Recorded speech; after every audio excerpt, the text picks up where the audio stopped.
लहरों से डरकर नौका पार नहीं होती। लहरों से डरकर नौका पार नहीं होती, कोशिश करने वालों की कभी हार नहीं होती।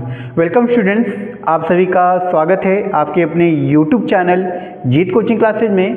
आज के इस वीडियो में हम क्लास 11 के प्रश्नावली 8.2 का क्वेश्चन नंबर 3 देखेंगे। ठीक है, तो इससे पहले वाली जो एक्सरसाइजें हैं, इससे पहले वाली जो प्रश्न हैं वो हल किए जा चुके हैं। अब हम इस वीडियो में देखेंगे प्रश्न नंबर 3। तो प्रश्नावली हमारी है 8.2 और प्रश्न नंबर 3 नंबर में क्या करना है, किसी गुणोत्तर श्रेणी का 5वां पद, 8वां और 11वां पद क्रमशः P, Q तथा S हैं, तो दिखाइए कि Q स्क्वायर बराबर PS।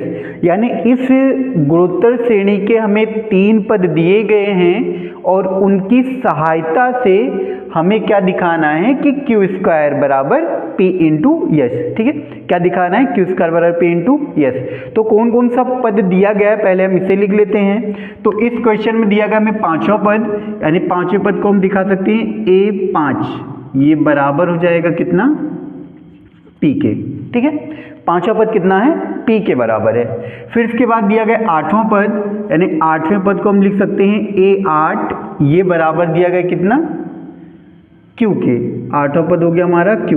फिर क्या दिया गया है, इसका 11वां पद यानी A11 और ये बराबर हो जाएगा S के। ठीक है, यानी इस क्वेश्चन में हमें गुणोत्तर श्रेणी का 5वां पद दिया गया है जो कि हमारा P है, 8वां पद दिया गया है जो कि हमारा Q है और 11वां पद भी दिया गया है जो कि हमारा S है। और इनको हमें क्या दिखाना है कि ये क्या होंगे, हमारे Q स्क्वायर बराबर हो जाएगा P इंटू यस के। ठीक है, अब इसको जब हम हल करेंगे तो जो हमारा 5वां पद है इसको हम लिख सकते हैं कि अगर A5 ये बराबर है P के, तो nवें पद का जो फॉर्मूला होता है, ठीक है, nवें पद का फॉर्मूला क्या होता है, यहाँ पे हम फॉर्मूला लिख लेते हैं an, ये बराबर होता है a into r power n-1।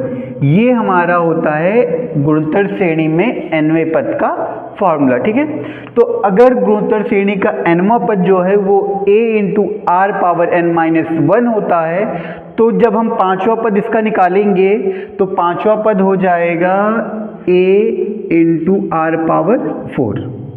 ठीक, आर की घात कितना हो जाएगा, 4 हो जाएगा।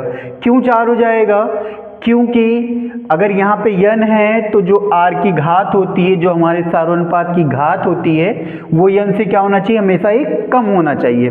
इसलिए अगर हम 5वें पद का फॉर्मूला लिखेंगे, 5वें पद को nवें पद के रूप में अगर दिखाएंगे तो ये हो जाएगा a इंटू आर की पावर 4। ठीक है, और ये बराबर किसके हो जाएगा, P के। इसे हम समीकरण नंबर मान लेंगे 1। ठीक है, ये समझ में आ गया। पहले 5वां पद लिख लेना है, फिर उसको हम nवें पद वाले फॉर्मूले से उसका मान लिखेंगे और उसको समीकरण नंबर 1 मान लिया जाएगा। और इसी तरह से दिया गया 8वां पद, 8वां पद हो जाएगा हमारा A8, ये बराबर कितना हो जाएगा, Q के। तो 8वां पद है यानी r की घात 1 कम हो जाएगा, तो 8 में से 1 कम कर देंगे, कितना हो जाएगा, 7। यानी इसको हम लिख सकते हैं a r की घात 7 बराबर आ जाएगा Q, ये बन जाएगा समीकरण नंबर 2। ठीक है, फिर इसके बाद हमें दिया गया 11वां पद, तो 11वें पद को अगर हम लिखेंगे तो A11 ये बराबर हो जाएगा S के, और इसको लिख सकते हैं a r की घात 10 बराबर आ जाएगा S, ये बन गया समीकरण नंबर 3। ठीक है, इस तरह से समीकरण 1, समीकरण नंबर 2, समीकरण नंबर 3 बन जाएगा। अब हमें संबंध किसके बीच में दिखाना है कि P और S का जो गुणनफल होगा वो Q स्क्वायर के बराबर होता है। तो यहाँ पे P जो है वो समीकरण नंबर 1 में है और जो S है वो समीकरण नंबर 3 में है। ठीक है, किसमें, P जो है वो समीकरण नंबर 1 में है और S जो है वो समीकरण नंबर 3 में है। इसलिए हम क्या करेंगे, इन दोनों का करेंगे गुणा, क्योंकि यहाँ पे हमें P और S को गुणा के रूप में दिखाना है। तो यहाँ पे हम लिख लेंगे समीकरण 1 और 3 का गुणा करने पर, समीकरण 1 और 3 का हम क्या करेंगे, गुणा कर लेंगे। अब यहाँ पर हम जब इनका गुणा करेंगे तो यहाँ पे भी a है और यहाँ पे भी a है, तो a इंटू ए, यानी इसको हम एक बार लिख लेते हैं कि a into r power 4 into a into r power 10, ये बराबर हो जाएगा p इंटू एस। ठीक है, ये इतना हो गया। अब यहाँ पे a का गुणा जब a में होगा तो ये क्या बन जाएगा, a स्क्वायर, और यहाँ पे 4 और यहाँ पे 10, गुणा में घातें जुड़ती हैं हम जानते हैं, तो जब 10 और 4 को जोड़ेंगे तो कितना हो जाएगा, ये 14 हो जाएगा। यहाँ पे आ जाएगा r की घात 14 बराबर p इंटू एस। यहाँ तो समझ में आ गया आप लोगों को। अब आगे देखते हैं, जब यहाँ पे a स्क्वायर है, यहाँ पे 14 है और यहाँ पे दिया गया पी एस, हम क्या कर सकते हैं, दोनों की घातों को कॉमन कर सकते हैं ना। तो अगर हम दोनों की घातों को में से 2 कॉमन ले लें तो यहाँ पे आ जाएगा a इंटू आर की घात 7 और इनके पूरे की जो घात होगी इसको हम लिख लेंगे 2, ये बराबर हो जाएगा p इंटू यस के। अब इसके बाद हम लिखेंगे यहाँ पे समीकरण नंबर 2 से, समीकरण नंबर 2 से हमें क्या मिलेगा कि ये जो a इंटू आर की घात 7 है, यहाँ पे a इंटू आर की घात 7 है, उसके बराबर है, q के बराबर है, तो यहाँ पे हम लिख लेंगे q स्क्वायर था तो स्क्वायर हो जाएगा, बराबर हो जाएगा p इंटू यस। यानी हमें यही इतना सिद्ध करके दिखाना था कि q स्क्वायर ये बराबर p इंटू एस के, ये हो जाएगा इति सिद्धम, इति सिद्धम। ठीक है, समझ में आ गई ये। उम्मीद है कि आप लोगों को ये प्रश्न अच्छे से समझ में आ गया होगा। ठीक है, नोट कर लीजिए, फिर हम आगे बढ़ते हैं। आइए स्टूडेंट्स, हम क्वेश्चन नंबर 4 देखते हैं। 4 नंबर हमारा है कि किसी गुणोत्तर श्रेणी का चौथा पद उसके दूसरे पद का वर्ग है तथा प्रथम पद -3 है तो सातवां पद ज्ञात करना है। ठीक है, क्या दिया गया है कि किसी गुणोत्तर श्रेणी का चौथा पद उसके दूसरे पद का वर्ग है तथा प्रथम पद -3 है तो सातवां पद हमें ज्ञात करना है। तो पहले क्वेश्चन सॉल्व करने से पहले हमें क्वेश्चन में क्या क्या दिया गया है इसे हम लिख लेंगे, फिर उसके बाद हम क्या करेंगे, क्वेश्चन को सॉल्व करेंगे। तो हमें दिया गया किसी गुणोत्तर श्रेणी का चौथा पद दिया गया है, ये हो गया A4, यानी ये चौथा पद निरूपित करेगा हमारा, और जो चौथा पद है वो दूसरे पद का क्या है, वर्ग है, तो दूसरा पद क्या होगा हमारा, A2 हो जाएगा। ठीक है, यानी चौथे पद और दूसरे पद के बीच में संबंध क्या है कि चौथा पद हमारा दूसरे पद का वर्ग है। यहाँ पे दिया गया है ना कि चौथा पद उसके, यानी उस श्रेणी के दूसरे पद का वर्ग है, तो दूसरा पद हमारा A2 हो गया। A2 को हम क्या कर देंगे, वर्ग कर देंगे, स्क्वायर कर देंगे, तो वो क्या हो जाएगा, चौथे पद के बराबर हो जाएगा। अब तथा इसका प्रथम पद यानी A का मान दिया गया है। ठीक है, A का मान दिया गया है -3, हमें निकालना क्या है, निकालना है हमें A7, सातवां पद हमें निकालना है। ठीक है, ये इतनी चीज़ें दी गई हैं और हमें सातवां पद निकालना है। अब इसके बाद जो हमें पहले दिया गया संबंध चौथे और दूसरे पद में, उसको हम सॉल्व करेंगे। ठीक है, उसको हमें क्या करना है, सॉल्व करना है। तो इसको जब सॉल्व करेंगे तो ये मिल जाएगा A4 बराबर A2 स्क्वायर।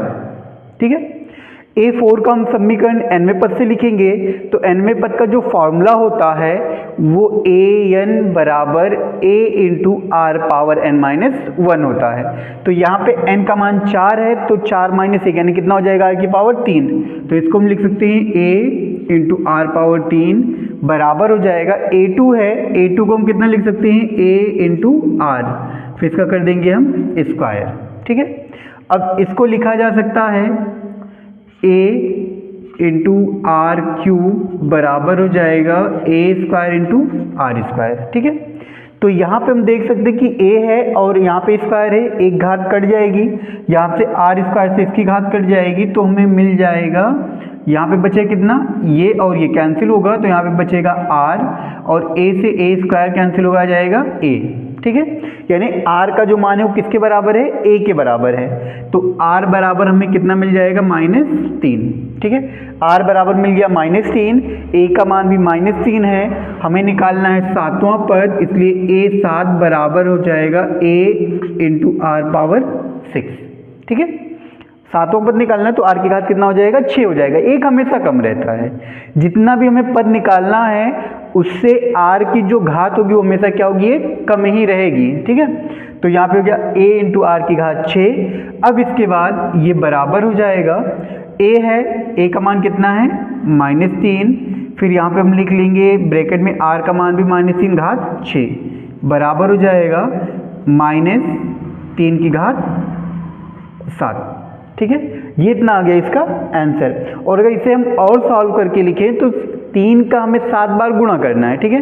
तो 3 का अगर हम 7 बार गुणा करेंगे तो 3 गुणे 3 का इसका करना हुआ, घात 3 का मान 27, घात 4 का मान 81, घात 5 का मान 243, घात 6 का मान हो जाएगा 729, घात 7 का मान इसी तरह से निकालेंगे, ठीक है। और घात 7 का मान निकालने के लिए 6 तक कितना हुआ था 729 में हम क्या करेंगे -3 का कर देंगे गुणा, तो यहाँ पे आ जाएगा ये -3 गुणे 9 हो जाएगा 27, आ गया 2, 6 और 2 8 हुआ, और 7 त्रिक 21,